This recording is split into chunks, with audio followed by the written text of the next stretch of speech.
What is going on, guys? My name is Dustin. Welcome back to the channel. It is the end of May, and that means we got a haul.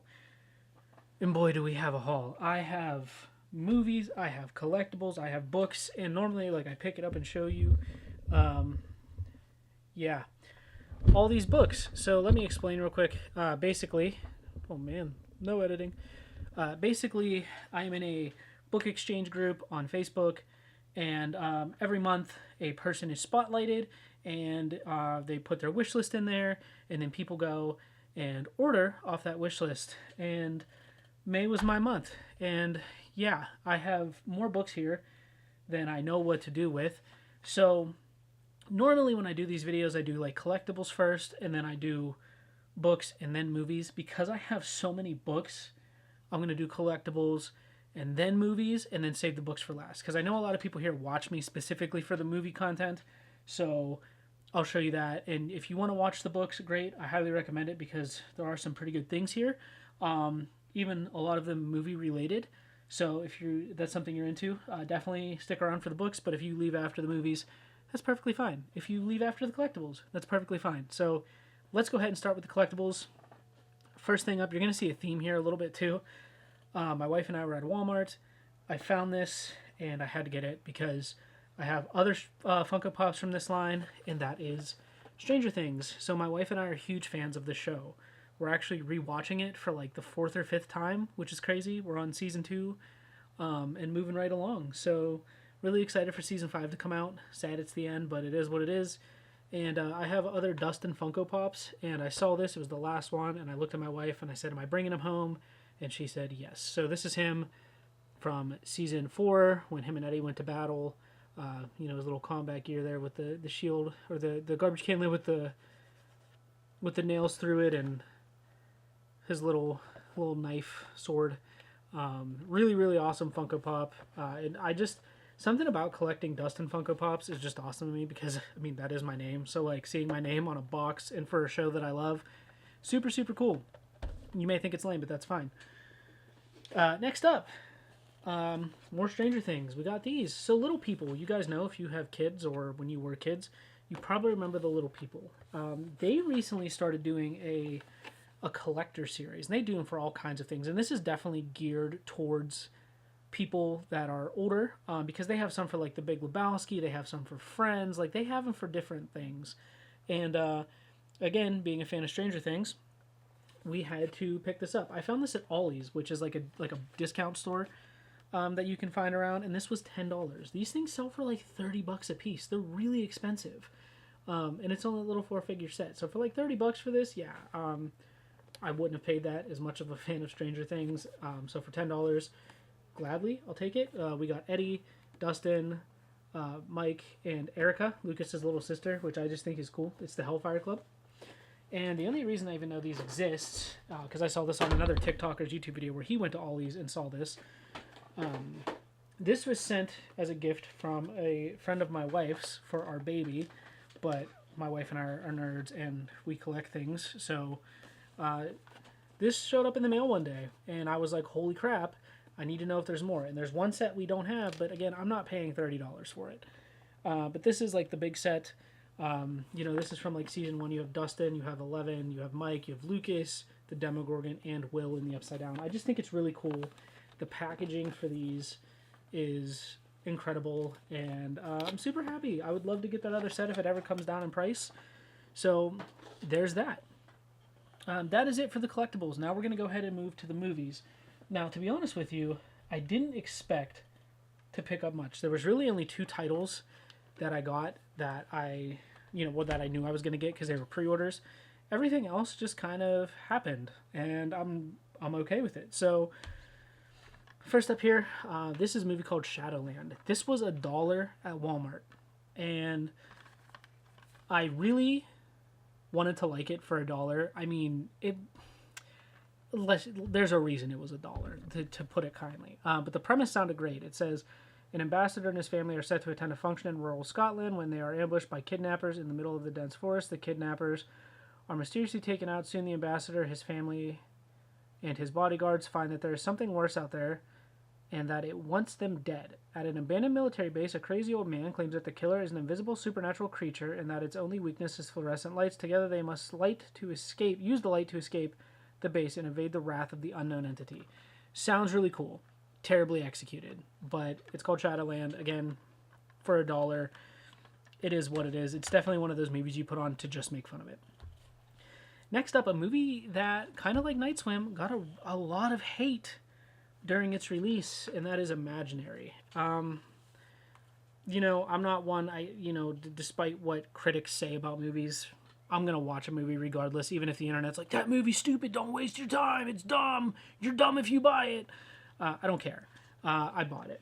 I watched it. Did I hate this movie? No. Was the movie great? No. The reveal for the bear entity thing, was really cheesy. But other than that, the story, the concept, great.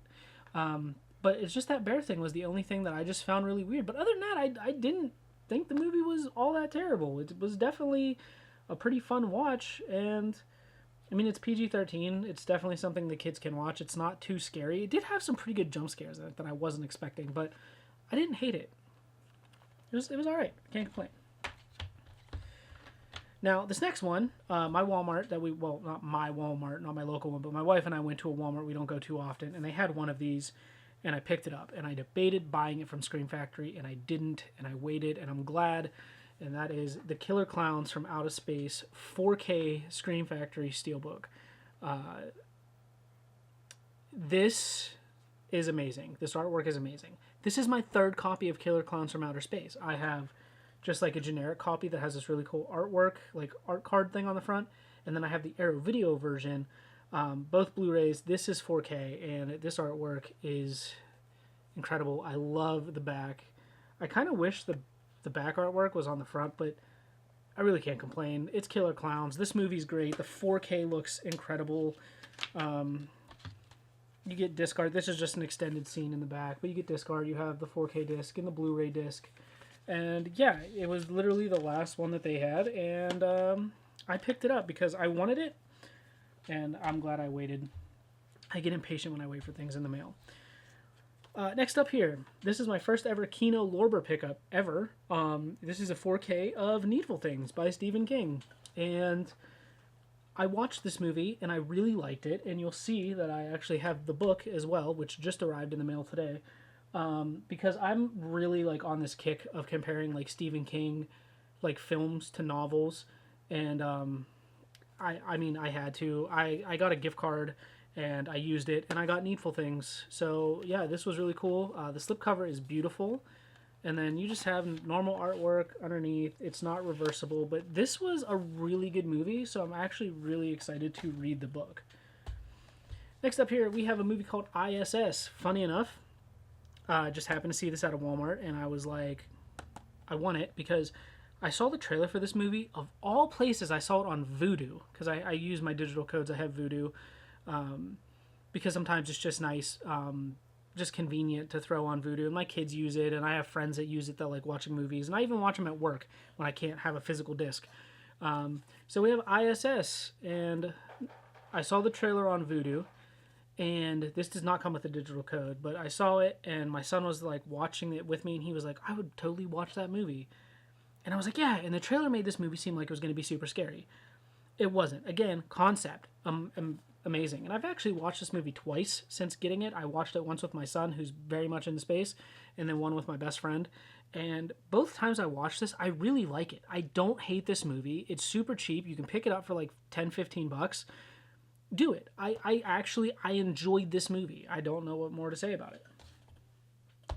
Next up, this is another movie that I waited and debated on picking up, and that is Dream Scenario. I know this is free to watch on Max. I have Max. It comes with my phone subscription, but I held off. I almost bought this at Walmart for $20, and my wife and I happened to be there one day, our local Walmart, and this was in a spot labeled $7.50, and I was like, that doesn't make sense. So I pulled the Walmart app out. I scanned the barcode.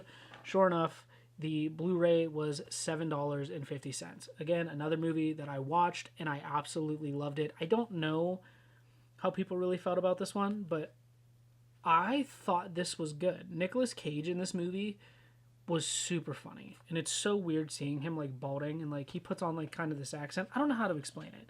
But if you have Max, watch it if you don't want to buy it. But if you can find it for $7.50, it's definitely a good pickup. Now, these last two items were pre-orders. You guys know I love Vestron Video.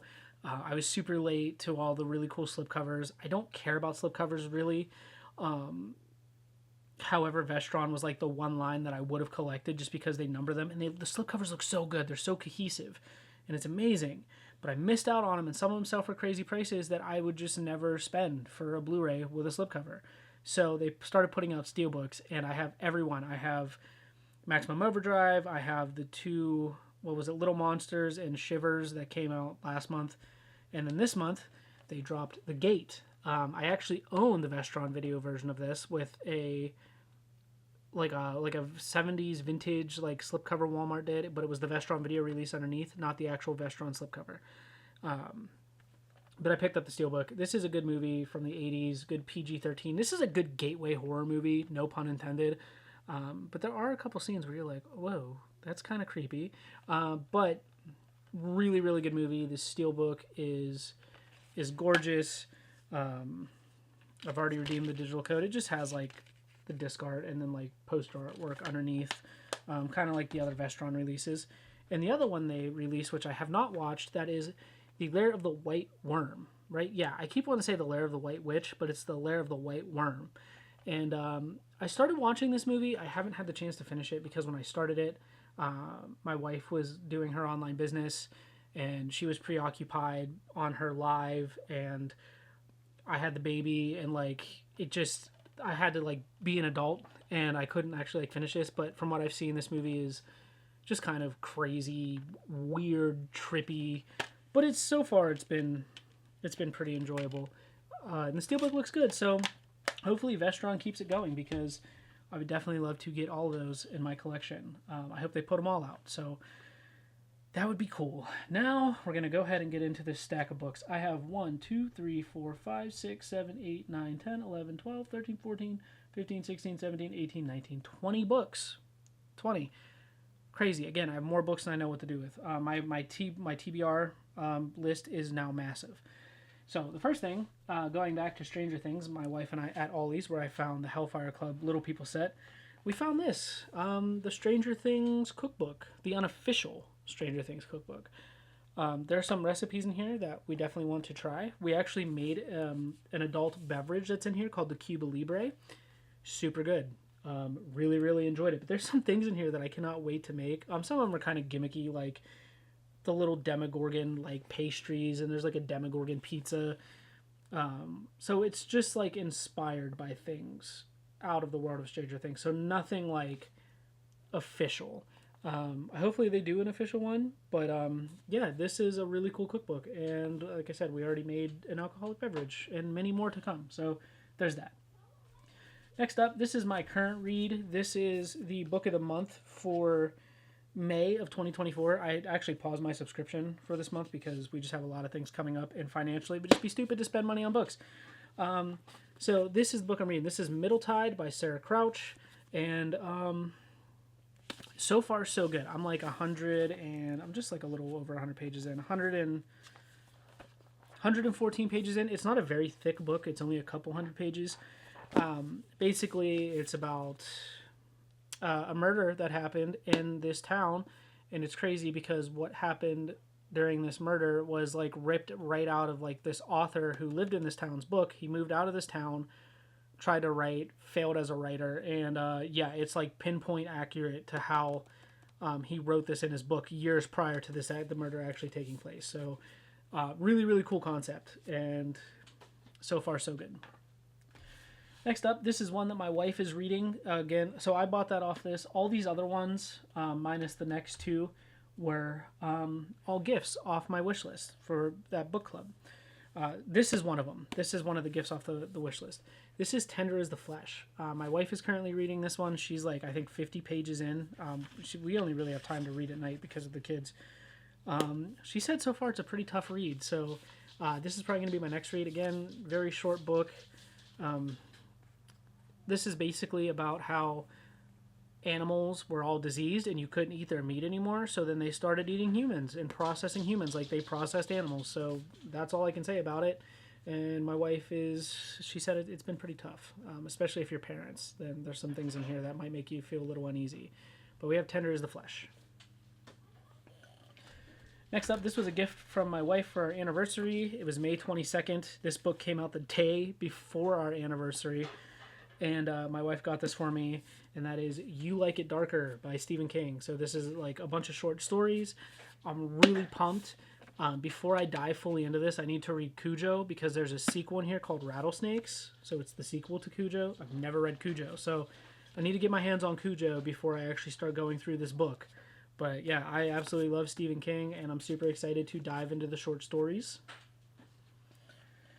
Next up, this just came in the mail today. I used this app called Pango. Basically, I bought this book from a seller. The seller did not ship it. I reached out to Pango. Pango gave me credits, and I bought this book from a different seller. So that is Needful Things by Stephen King. This is actually a first edition, and this book was only like $10 shipped. And I had $10 in credits, so I didn't pay anything out of pocket for this book.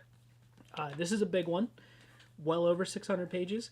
And again, I read the book. I'm super excited. This is a thick boy, and I'm pretty excited to get into it. Next up, I love Nick Cutter. I read The Deep, I've read The Troop, and I've read Little Heaven. This is the newest book that he put out with Andrew F. Sullivan, and it is called The Handyman Method. And again, I love Nick Cutter's writing. He really kind of pushes the limit on like things being pretty graphic, and just this storytelling. When I read The Deep by him, I've never had a book make me feel claustrophobic, and that book did it. It made me feel claustrophobic, because basically they're in this little underwater vessel at the very bottom of the ocean floor, and yeah, it definitely makes you feel uneasy. He's really good at that.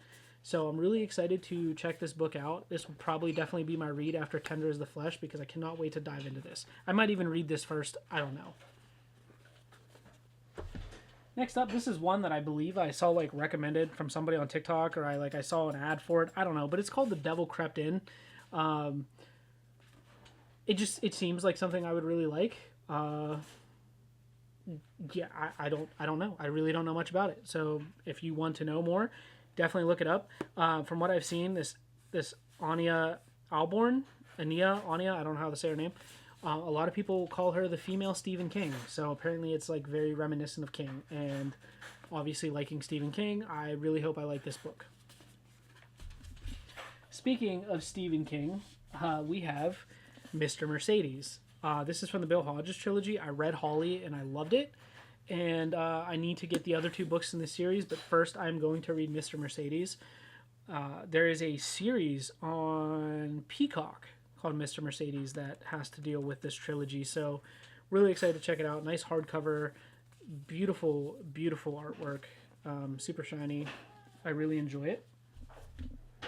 Next up, this is one I've been wanting to read. I've passed over this book numerous times, and I'm super excited to get into it, and that is The Silent Patient by Alex Michaelitz. I don't know how to say his name. I don't know. There you go. He's wrote other books called like The Fury, which I own, haven't read. My wife hasn't read it, but I'm probably gonna read The Silent Patient before I read The Fury, because I've heard kind of mixed things on The Fury. So I don't know, but definitely excited to check this out. Put that back here. This is another one I'm really excited about, and that is The Thicket. This is one I seen again recommended on TikTok or like Facebook or something, and I had to pick it up. Quick synopsis: it said Noah's world shatters when a visit to the thicket. A fall carnival turns deadly. One of the victims is her younger brother, Brandon. She left him alone in the wooded maze, and that's the last place she saw him alive. So, yeah, obviously she goes back to try to find out what the hell happened. So I'm really excited to get into this book. It looks and sounds amazing. Next up here, we got an absolute classic here. We got Dracula by Bram Stoker. Obviously a classic. This is the original 1987 edition, or 1897 edition. I'm sorry, 1987. 1897. I mean, it's Dracula. Like, I have to read it. And what made me want to read it was The Voyage of the Last Demeter, because it like mentioned that like parts of that story were like taken from like this book. So I had to have it. And this is a big paperback. This book's huge. Not super thick, but it's just a big book. Next up here we have the Asylum series by Madeline Roy, R-O-U-X. It's probably Madeline Rowe. This is a 3-book box set. You can get this really, really cheap on Amazon, like $20. And it has Asylum, Sanctum, and Catacomb, so book 1, 2, and 3. Really excited to get into those. But also, they made Escape from Asylum, which is book 4. And then they also made the Asylum novellas, which kind of fill in gaps between the first 3 books, from what I gathered. I guess there's a way you can read these for the story to make like sense, but I looked it up and like you don't have to. So I guess you can read because some people are like, you read a novella, then you read the first book, and then you read a novella, and then you read the second book, and then a novella, and then the third book. I don't want to bounce around, so I'm probably just going to read 1, 2, 3, and 4, and then knock it out with the novellas last. Next up, we have a book by Richard Chismar. I'm really excited, and I want the second one after I read this one, and that is Chasing the Boogeyman. I don't know why I get like Michael Myers vibes from this, but it's like not anything to do with Michael Myers. Really excited to read it. It's about 1988, mutilated bodies of several missing girls begin to turn up in a small Maryland town. Again, sounds like very Stephen King-ish, but he also has a new book called Becoming the Boogeyman, which I think is from the point of view of the killer, I would assume. I don't know, but really excited about that one. Next up, this is one that I've definitely seen on Facebook, and it sounded really good. This is the first book from Michael Harbron in this series called Interview with the Devil. Yeah, I'll let you guys look these up because I'm running out of time. We're already like 22 minutes into this video, but Interview with the Devil, cannot wait to read it. Next up, we have another classic, and that is Nosferatu by Joe Hill, another vampire book. This is another pretty thick boy. I mean, we're looking at well over, probably close to 700 pages, if not over 700. Yeah, over 700 pages. So, yeah, Nosferatu by Joe Hill. Cannot wait to read that one too. And then last but not least, I had to get this book because I absolutely love the movie, the original and the remake, and that is Dawn of the Dead. This book does not have good reviews by any means. But I'm going to read this because it's Dawn of the Dead. George Romero and Susanna Sparrow. So, yeah, and it has an introduction by Simon Pegg. So, I'm pretty excited. And then on the back it says Dawn of the Dead is one of the best horror movies ever made by Roger Ebert, whatever. Yeah, I don't know. Pretty excited to read this. But, guys, that is everything that I have for you. Thank you so much for watching. Again, my TBR is absolutely massive. And, yeah, don't forget to like, comment, and subscribe if you guys are brand new to the channel. As always, I'll see you later in another video. Bye.